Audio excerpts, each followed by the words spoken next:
Welcome to MB classes. In this video, we will discuss the rest of the topics of chapter R environment. तो यहाँ पे first topic हम start करेंगे ecological pyramids. ठीक है.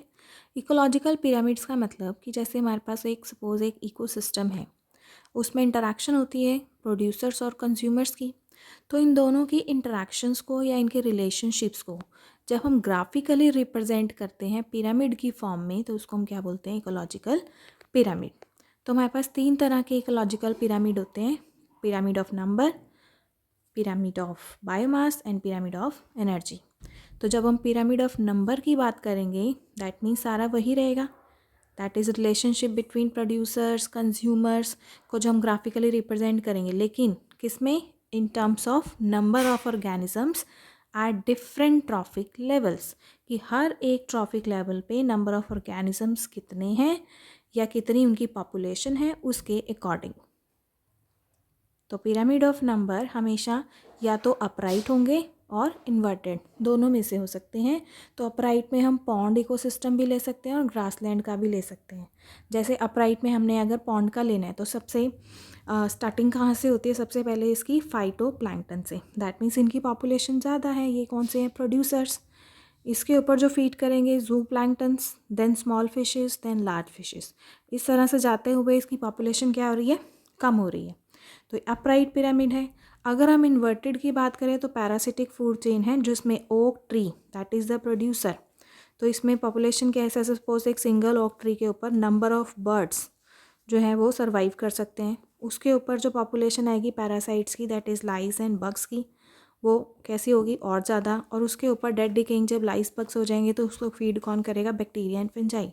तो उसकी पॉपुलेशन और ज़्यादा होगी. तो इस तरह से हमारे पास ये इन्वर्टेड पिरामिड बन जाता है. नेक्स्ट है पिरामिड ऑफ बायोमास. तो बायोमास का मतलब होता है टोटल अमाउंट ऑफ लिविंग या organic matter in an ecosystem at particular time per unit area. तो ये अपराइट भी हो सकता है, ये इन्वर्टेड भी हो सकता है. सेम वैसे ही आपको बनाना है. अपराइट का केस है तो ग्रासलैंड का स्टार्ट कर सकते हो, जैसे ग्रासेस, फिर कौन फीड करता है उस पर? Rabbits, then snakes, then birds. तो आपका अपराइट बन गया. ऐसे ही अगर इन्वर्टेड में करना है तो पॉन्ड इकोसिस्टम का आएगा, जैसे हमने पहले भी किया था.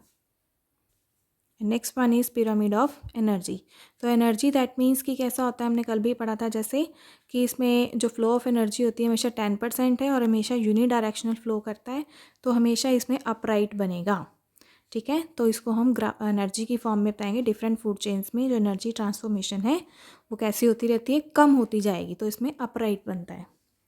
तो नेक्स्ट टॉपिक है how do our activities affect the environment. Last topic है कि ह्यूमन एक्टिविटीज़ के थ्रू हमारा एनवायरनमेंट कैसे अफेक्ट होता है. तो कुछ एनवायरमेंटल प्रॉब्लम्स डिस्कस कर लेते हैं, जैसे सॉलिड वेस्ट के ऊपर, और एक ओजोन का हम टॉपिक पढ़ेंगे इसमें.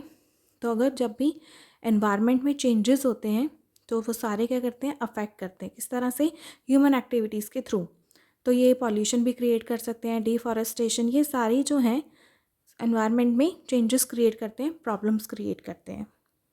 तो जो सबसे ज़्यादा एनवायरमेंटल प्रॉब्लम्स क्रिएट कर रहे हैं वो कौन से हैं? Solid waste. तो इसमें 2 तरह के वेस्ट होंगे, बायोडिग्रेडेबल एंड नॉन बायोडिग्रेडेबल. नाम से ही पता चल रहा है बायोडिग्रेडेबल है तो दैट मीन्स ये बायोलॉजिकल ऑरिजिन के हैं और इसको माइक्रो ऑर्गेनिज्म डिग्रेड करके क्या करते हैं? इसको मैग्नीफाई नहीं होने देते. दैट मीन्स ये जो इसके अंदर जो पार्टिकल्स होते हैं वो मैग्नीफाइड नहीं होते, they are not biologically magnified.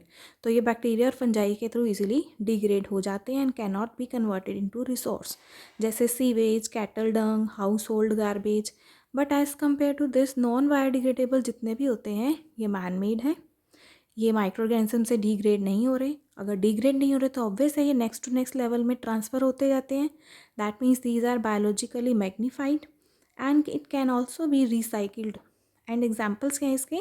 जैसे plastic objects, synthetic fibres, glass objects, pesticides, heavy metals etcetera.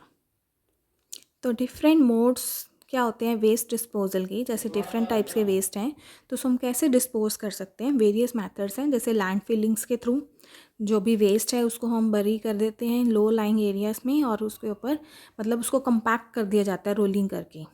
Composting के थ्रू भी हम कर सकते हैं disposal.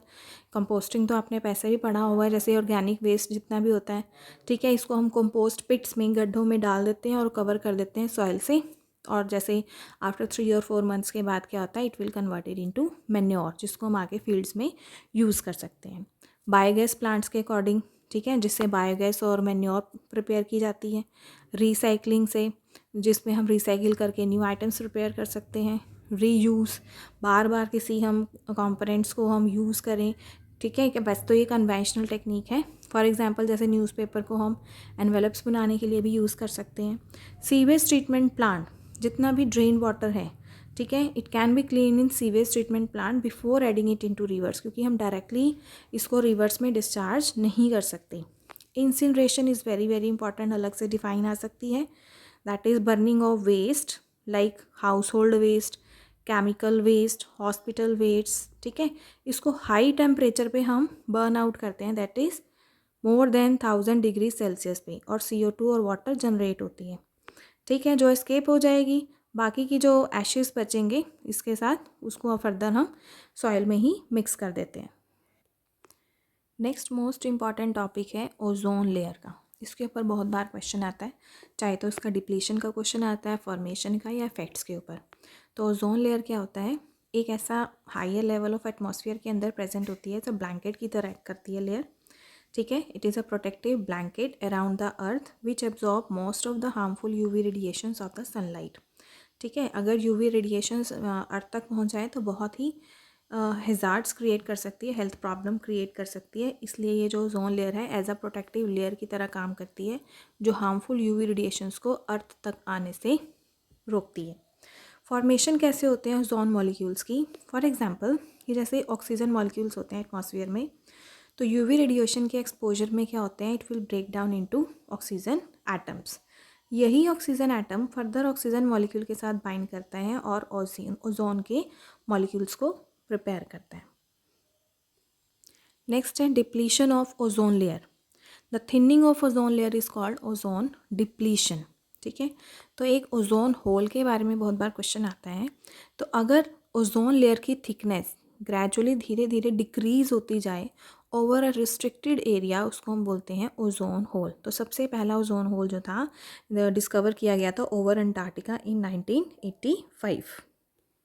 Next, what are the causes of depletion of ozone layer, या इसको बोलते हैं सब्सटेंसेस जो ओजोन लेयर को डिप्लीट कर रहे हैं, that is ozone depleting substances, ODS।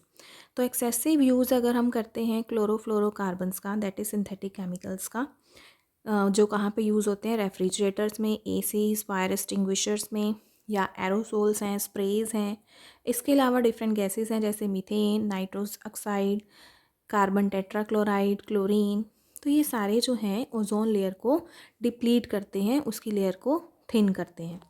Effects क्या पड़ते हैं ओजोन डिप्लीशन के, अगर ओजोन डिप्लीट हो जाए कहीं से, उसकी थिकनेस रिड्यूस हो जाए, तो UV रेडिएशन क्या होती हैं, अर्थ तक पहुंच जाती हैं और क्या क्रिएट करती हैं, स्किन कैंसर हो सकता है, आई प्रॉब्लम्स हो सकती हैं जैसे कैटरैक्ट, इम्यून सिस्टम डैमेज हो सकता है, प्लांट्स की डिस्ट्रक्शन हो सकती है यानी कि स्टंटेड ग्रोथ हो सकती है, ग्लोबल वार्मिंग इंक्रीज़ हो सकती है, और एम्ब्रियोनिक मॉर्टेलिटी यानी कि उनका जो डेथ रेट है वो इंक्रीज़ हो सकता है।